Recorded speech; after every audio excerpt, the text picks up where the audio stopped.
Hello everybody. I want to talk about a special gift for others. In education, we try to learn from the great and powerful, so hopefully we can follow the example and become greater selves. One such person was Eunice Shriver, who had a lasting impact on millions of people throughout the world. Her story is not only inspirational, it's a standard-setting example of how one person can contribute greatly to the benefit of her fellow man. Eunice was born in 1920, one of 9 children of Joseph and Rose Kennedy. That family, of course, also included former President John F. Kennedy and 2 U.S. senators. At one time, the Kennedys were known as the first family of American politics, a designation that reflected not only their political power, but their wealth. For many years, the Kennedys were securely placed on the Forbes 400 list as one of the wealthiest families in the United States. Like many of her siblings, Eunice entered public service shortly after college. She graduated from Stanford University with a degree in sociology. She was fortunate, of course, in that her family's wealth and position allowed her to follow her interests.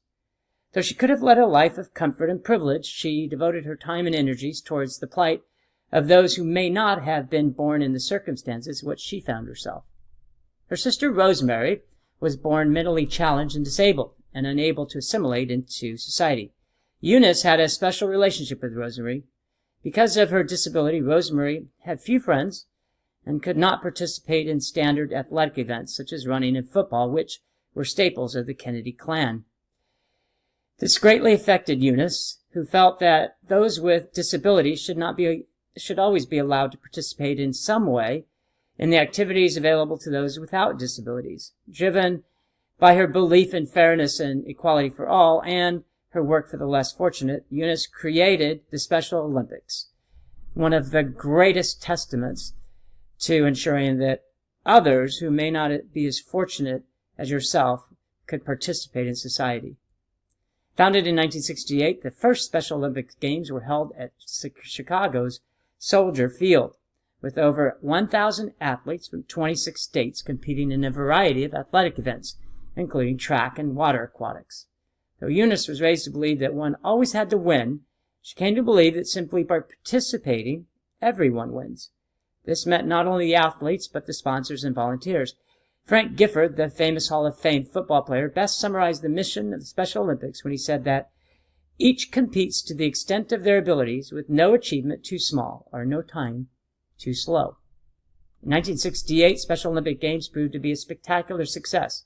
Almost 5 years later, over 2.5 million athletes participated in Special Olympics, representing every state in the Union and over 150 countries.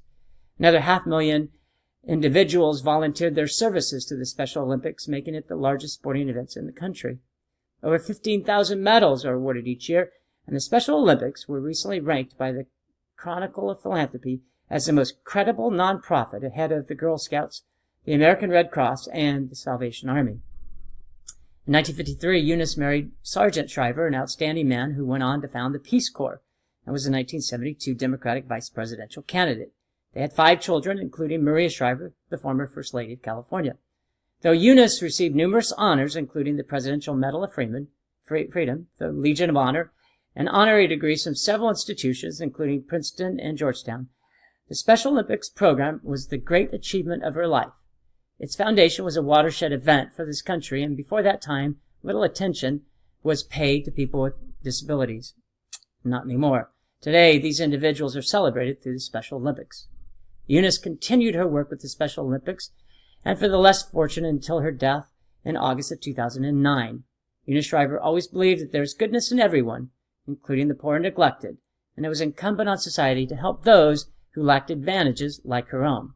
She also understood that money and power may not affect change in an often contentious and cold world, but courage to dream and perseverance to make it come true can. She was quite a woman and quite a legacy. We also learned from Eunice that wealth does not present a person with almost unlimited possibilities, but it does present people with options, an option that a person can choose to define who they are and what they want to become, and the life that they lead. It's not what one has that matters most, but what one does with what they have. And here, Eunice Shriver set an example for all of us to follow. Thanks, everybody. Hope you enjoy your day and make it one of the best ever. Take care.